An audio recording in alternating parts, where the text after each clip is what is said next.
मन की अगर आवाज उठा दी तो जी। मैं पूछना चाहता हूँ कि मैं कितना बड़ा आतंकवादी और अपराधी हूँ कि एक दिन में आपको दो दो चिट्ठियां निकालनी पड़ गई, जी है ना। जी दूसरी बात, भाजपा के जितने भी आ, हैं, मैं उनसे भी पूछना चाहता हूँ कि जी अगर एक अभिमन्यु धर्म की इस लड़ाई में कौरवों के सेना में अकेला घुस गए हैं, तो आप मौन क्यों हैं? जी।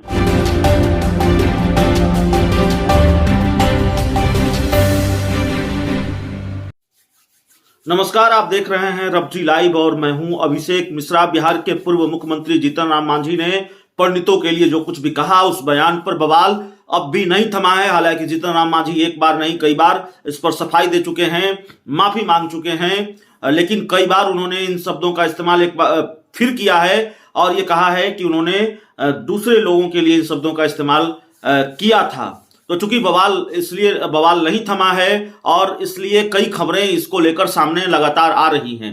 आप जानते हैं गजेंद्र झा जो बीजेपी के नेता हैं, मधुबनी जिले से आते हैं, उन्होंने मांझी की जुबान काटकर लाने वाले को 11 लाख रुपए देने का इनाम की घोषणा की थी और पार्टी ने उन पर कार्रवाई कर दी। बीजेपी ने उनको पार्टी से बाहर का रास्ता दिखाया और कारण बताओ नोटिस भी जारी किया।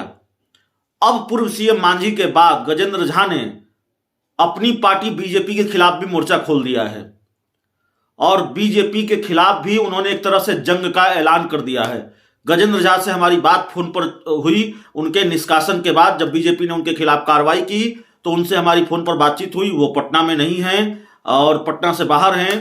तो उन्होंने हमें बताया, उन्होंने कहा कि मैं अपने बयान पर कायम हूं और जब तक जिंदा रहूंगा अपने बयान पर कायम रहूंगा, पीछे नहीं हटूंगा। और मुझे भरोसा था कि बीजेपी जो हिंदुत्व की बात करती है, बीजेपी जो राम की बात करती है और ऐसे व्यक्ति के साथ गठबंधन है जो राम को नकारते हैं, राम के अस्तित्व को नकारते हैं। और मुझे लगा था कि इतना होने के बाद बीजेपी जीतन राम मांझी पर कार्रवाई करेगी या फिर गठबंधन से अलग हो जाएगी, लेकिन ऐसा नहीं हुआ है। तो ज्यादा कुछ नहीं बोलते हुए हम वो पूरी बातचीत ही आपको सुना देते हैं, वो पूरा ऑडियो सुना देते हैं। गजेंद्र झा ने हमसे बातचीत में क्या कहा है। सर ये रिकॉर्ड हो रहा है तो सर ये बताएं, गजेंद्र झा जी, आपने एक बयान दिया था बिहार के पूर्व सीएम जीतन राम मांझी को लेकर। जी। और उसके बाद ये खबर आई कि पार्टी ने आपको पार्टी से निष्कासित कर दिया है। आपसे कारण बताओ नोटिस आपको थमाया है, आपको कारण बताने को कहा है। मैं अपने बयान पे आज भी कायम हूँ, मैं अपने बयान पे अटल हूँ, मैं बयान पे अडिग हूँ। मैं किसी भी कीमत पे अपने बयान से वापस नहीं आऊंगा। पार्टी, ये शंकर झा जी जिलाध्यक्ष हैं और मैं प्रदेश का पदाधिकारी था जी, ठीक है जी, कि चिट्ठी आई जी। हेलो, उनको मैंने ब्राह्मण की अगर आवाज उठा दी तो मैं पूछना चाहता हूँ कि मैं कितना बड़ा आतंकवादी और अपराधी हूँ कि एक दिन में आपको दो दो चिट्ठियां निकालनी पड़ गई, है ना। दूसरी बात, भाजपा के जितने भी हैं, मैं उनसे भी पूछना चाहता हूँ कि अगर एक अभिमन्यु धर्म की इस लड़ाई में कौरवों के सेना में अकेला घुस गए हैं, तो आप मौन क्यों हैं? दूसरी बात, जी ने किस अधिकार से एक प्रदेश पदाधिकारी का निष्कासन किस अधिकार से अपने सिग्नेचर से किया? उनके मन में क्या मनसा है? क्या हम दोनों एक ही प्रखंड में हैं? क्या वो मौका खोज रहे थे कि गजेंद्र एक बड़ा नेता है, एक मौका मिले और मैं उसको लंगड़ी मारूं? क्या वो ब्राह्मण के नेता नहीं है? क्या शंकर झा जी जनेऊ तोड़ के, जमीर बेच के और स्वाभिमान बेच के राजनीति करेंगे? अगर शंकर झा जी ये मानते हैं कि गजेंद्र झा ने ब्राह्मण उठाया तो गलत नहीं किया, तो मेरे निष्कासन के साथ साथ ब्राह्मण का नेता होने के नाते या ब्राह्मण होने के नाते शंकर झा ने भी त्याग पत्र क्यों नहीं दे दिया? जी, तो कुछ मेरे ऐसे सवाल तो हैं। गजेंद्र जी क्या मैं अभी ट्रेन में हूँ, एक मेरी आपके माध्यम से एक मैसेज भी देना चाहता हूँ। मैं ट्रेन में हूँ, मेरा एक पूर्व का बैठक तय था जिस कारण से मैं भोपाल जा रहा हूँ। आगामी मैं सारे कार्यक्रमों को स्थगित करते हुए कल पटना लौटूंगा। और अब ये लड़ाई हर पंचायत, हर प्रखंड में जाएगी। और मैं आपके माध्यम से आह्वान करना चाहता हूँ, ये भारत के जितने भी स्वर्ण हैं, जितने भी ब्राह्मण हैं, ये तय करें कि उन्हें जनोपयोगी तो गाली गलौज सुन के भाजपा साथ रहना है या नहीं रहना है, अब ये तय करना होगा। गजेंद्र जी, बहुत जल्दी एक दो सवाल आपसे।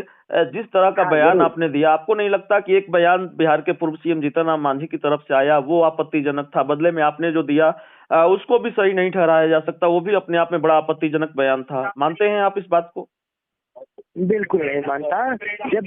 जब उन्होंने बार बार, पहले उन्होंने हमारे राम को गाली दी, अपमान किया, सत्यनारायण भगवान का अपमान किया, उन्होंने हिंदू धर्म को गलत बताया, उन्होंने ब्राह्मण कुल पे आघात किया।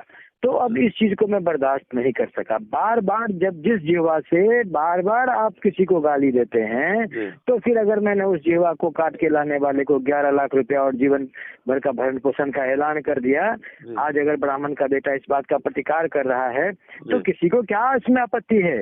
मैं अपने बयान पे मैं फिर कह रहा हूँ कि मैं अटल हूँ, अडिग हूँ। आपने देखा है 70 मिलियन व्यूज जा रहे हैं, इसका क्या अर्थ है? इसका स्पष्ट है कि अब जगत एकता बनी है। लेकिन माफी तो मांग ली है जीतन राम मांझी ने। नहीं, वो नहीं चलेगा। ये तो हमेशा इस तरह मैंने मांग किया है कि उन्होंने कह दिया खेद है। ये खेद वेद क्या होता है? आपको मैं दो तमाचा मार दूं, कह दूं खेद है, ऐसा नहीं चलेगा। उनको सार्वजनिक रूप से आके कहना होगा है मैं माफी मांग रहा हूं और आगे इस तरह की गलती नहीं होगी, यह विश्वास दिलाना होगा। नहीं तो आंदोलन तो चलता रहेगा। और अब एक आखिरी सवाल है। अब तो भाजपा के नेता जिला अध्यक्ष शंकर झा ने एक और लगाई छेड़ दिया। अब तो हमें यह भी हेलो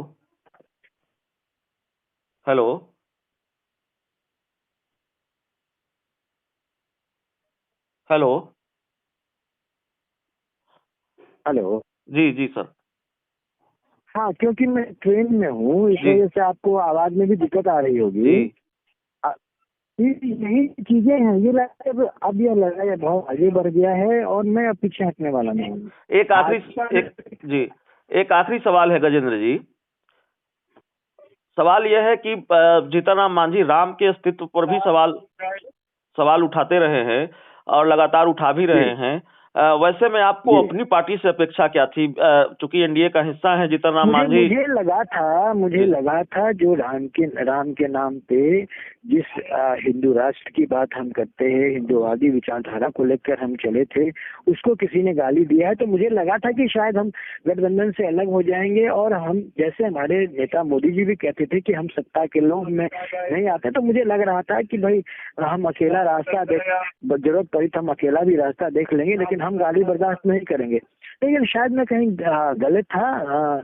मुझे लगता है कि एक बार फिर से भारत के हिंदुओं को सोचना और विचारने पे मजबूर कर दिया है जीतन राम मांझी ने। गजेंद्र झा जी, हमसे बात करने के लिए बहुत बहुत धन्यवाद आपका।